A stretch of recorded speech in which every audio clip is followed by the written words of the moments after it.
Good morning student. आज हम खंड का में चैप्टर 5 स्वतंत्रता के पश्चात शिक्षा का विकास पढ़ेंगे। ठीक है, क्या है चैप्टर का नाम? स्वतंत्रता के पश्चात शिक्षा का विकास। आप जैसा कि आप सभी जानते हैं, 15 अगस्त सन 1947 को हमारे भारत देश को अंग्रेज़ों से आज़ादी प्राप्त हुई थी। ठीक है, तब उस समय हमारे देश में सामाजिक, आर्थिक, शैक्षिक विकास की जिम्मेदारी देश की सरकार पर आ गई थी। ठीक है, तो सरकार ने उसमें बहुत सारे सुधार कार्यक्रम चलाए थे और बहुत सारी नई नई योजनाएं बनाई थी। तो सब प्रथम उस शिक्षा में सुधार के हेतु भी विशेष प्रयास किए गए थे। तो भारत में स्वतंत्रता प्राप्ति के तुरंत पश्चात विश्वविद्यालय शिक्षा आयोग या राधा कृष्णन आयोग का गठन किया गया। ठीक है, इसकी अब ये लगभग 1948 से 1949 के बीच के इसका टाइम पीरियड है।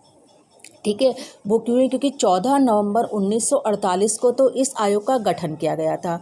ठीक है, और 25 अगस्त 1949 को इस आयोग ने उच्च शिक्षा से संबंधित अपने उद्देश्य जो भी विधि बनाई थी, जो भी वो बनाए थे नियम वगैरह, वो भारत सरकार के समक्ष प्रस्तुत किए गए थे इन्होंने। ठीक है, तो सबसे पहला था इसमें इसका राधा कृष्ण आयोग या विश्वविद्यालय शिक्षा आयोग के जो भी सुझाव था, सबसे पहला सुझाव शिक्षा के उद्देश्य की शिक्षा के क्या उद्देश्य क्या होना चाहिए। उसमें क्या था? समय पहले विद्यार्थियों का सर्वांगीण विकास करना तथा जनतंत्र को सफल बनाने वाले नागरिकों का निर्माण करना। ठीक है, स्त्री शिक्षाओं की सुविधाओं को भी महत्व देना, ग्रामीण क्षेत्रों में विश्वविद्यालयों की स्थापना करना, व्यावसायिक शिक्षा के अंतर्गत कृषि, वाणिज्य इत्यादि का विकास करना। ठीक है, विश्वविद्यालय के शिक्षण स्तर को सुधारने के लिए न्यूनतम कार्य दिवस, अधिकतम छात्र संख्या, परीक्षा प्रणाली, शिक्षण विधि की व्यवस्था का सुझाव देना, शिक्षक वर्ग की स्थिति सुधारने के लिए उनकी शैक्षणिक योग्यता, आयु सीमा, अनेक सुविधाओं का प्रावधान रखा गया था। ठीक है, सेकंड था अध्यापक कल्याण।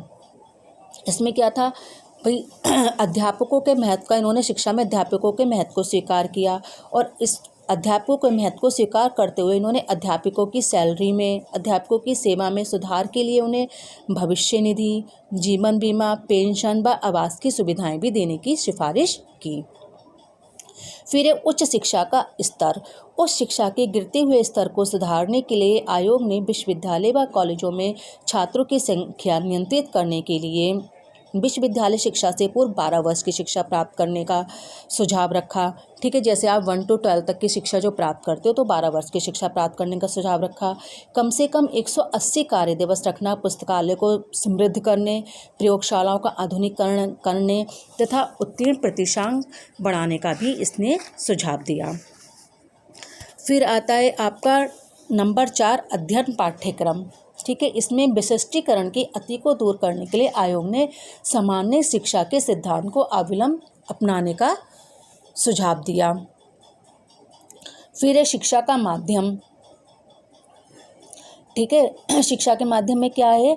आयोग ने शिक्षा के माध्यम के संबंध में ये सिफारिश की कि अंतर्राष्ट्रीय भाषाओं के जो भी शब्द हैं उन्हें स्वीकार कर लेना चाहिए उस शिक्षा में, और अंग्रेजी के स्थान पर किसी आधुनिक भारतीय भाषा को उस शिक्षा का माध्यम बनाया जाना चाहिए तथा उच्च स्तर पर त्रिभाषा सूत्र के अंतर्गत प्रादेशिक भाषा, संघीय भाषा व अंग्रेजी भाषा का अध्ययन कराया जाना चाहिए। फिर है स्नातकोत्तर शिक्षा व अनुसंधान।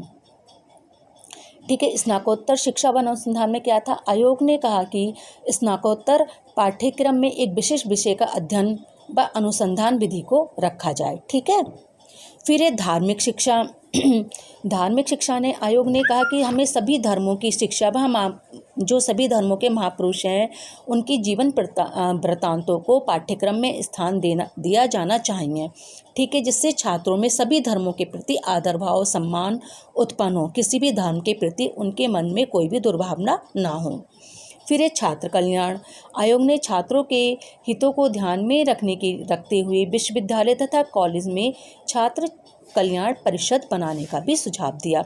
ग्रामीण विश्वविद्यालय कृषि शिक्षा के विकास के लिए आयोग ने ग्रामीण विश्वविद्यालय स्थापित करने की भी सिफारिश करी थी। आयोग ने कहा था कि इसमें भूमि सुधार अभियंत्रण, जल नियंत्रण अभियंत्रण, ग्रामीण उद्योग, ग्राम्य कलाएं, ग्राम्य चिकित्सा जैसे पाठ्यक्रम चलाए जाएं। ठीक है, फिर है परीक्षा प्रणाली।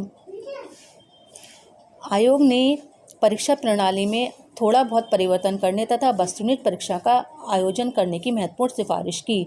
उन्होंने कहा कि परीक्षक उन्हें नियुक्त किया जाए जिन्हें कम से कम 5 वर्ष का शिक्षण का अनुभव प्राप्त हो, ठीक है। और प्रथम श्रेणी के लिए 70%, सेकंड डिवीज़न के लिए 55% और थर्ड डिवीज़न के लिए इन्होंने 40% रखने का तथा कृपांक का प्रचलन है उसे बंद करने का भी सुझाव दिया। फिर ये नारी शिक्षा, आयोग ने नारी शिक्षा का विकास करने की भी सिफारिश की तथा कहा कि बालिकाओं के लिए गृह अर्थशास्त्र, नर्सिंग व ललित कला जैसे विषयों की भी व्यवस्था करनी चाहिए।